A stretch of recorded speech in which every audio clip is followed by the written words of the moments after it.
Namo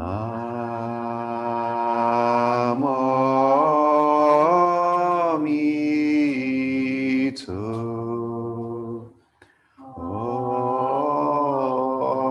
Fo.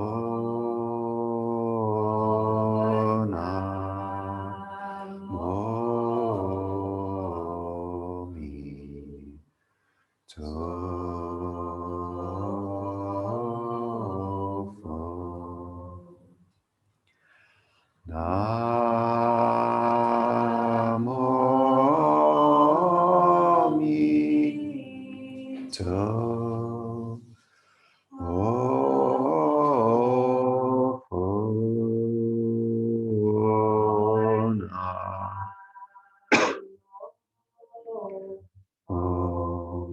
Omito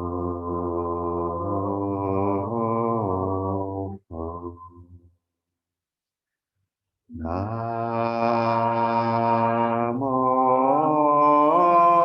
Omito Fo. Namo Omito Fo. Namo Omito Fo. Namo Omito Fo. Namo Omito Fo.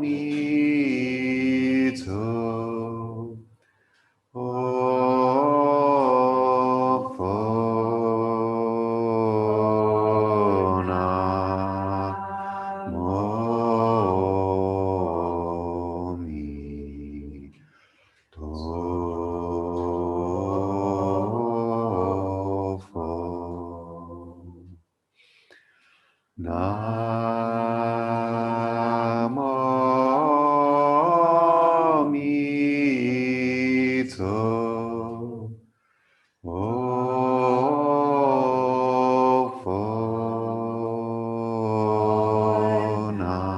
Omito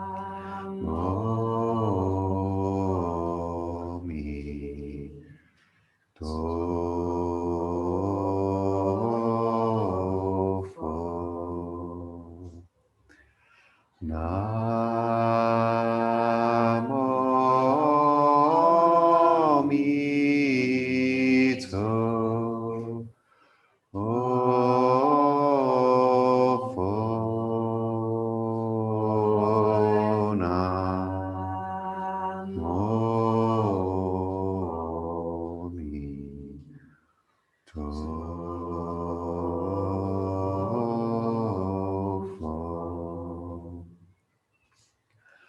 Namo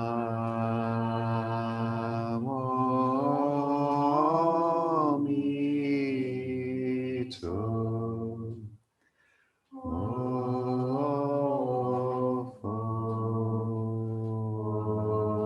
Namo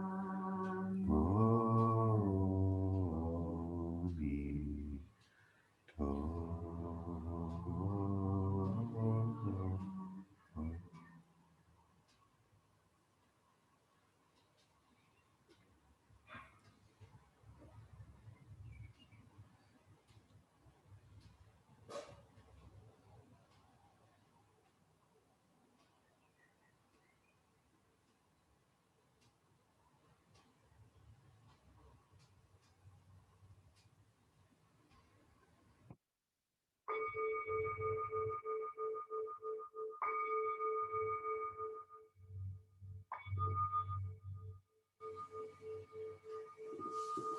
Thanks, everybody. It's very difficult to maintain that chant at the same pitch. It always seems to get slightly lower and slightly lower as we go through it.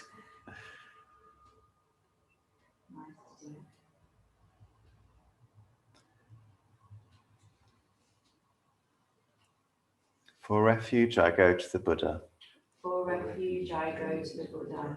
Namo Buddhaya. Namo Buddhaya. For refuge, I go to the Dharma. For refuge, I go to the Dharma. Namo Dhammaya. Namo Dhammaya. For refuge, I go to the Sangha. For refuge, I go to the Sangha. Namo Sanghaya. Namo Sangha. With faith in the three jewels. with faith in the three jewels. I pray that I may not take life, I pray that I may not take life, with faith in the three jewels. with faith in the three jewels. I pray that I may not steal, I pray that I may not steal, with faith in the three jewels. with faith in the three jewels. I pray that I may not fall into sexual misconduct, I pray that I may not fall into sexual misconduct, with faith in the three jewels. with faith in the three jewels. I pray that I may not fall into wrong speech, I pray that I may not fall into wrong speech, with faith in the three jewels. with faith in the three jewels. I pray that I may not fall into intoxication, I pray that I may not fall into intoxication. Innumerable are sentient beings. we vow to save them all. Inexhaustible are deluded passions. We vow to transform them all. Immeasurable are the Dharma teachings. We vow to master them all. Infinite is the Buddha's way. We vow to fulfill it completely.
In gratitude, we offer this incense to Buddhas and Bodhisattvas throughout space and time. May it be as fragrant as earth herself, reflecting our careful efforts, our wholehearted awareness, and the fruits of understanding slowly ripening. May we and all beings be companions of Buddhas and Bodhisattvas. May we awaken from forgetfulness and realize the pure.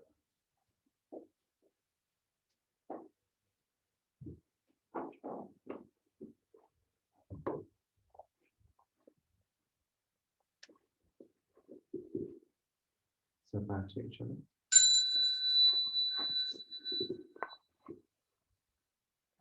To the Buddha. To the our seats, back to our seats.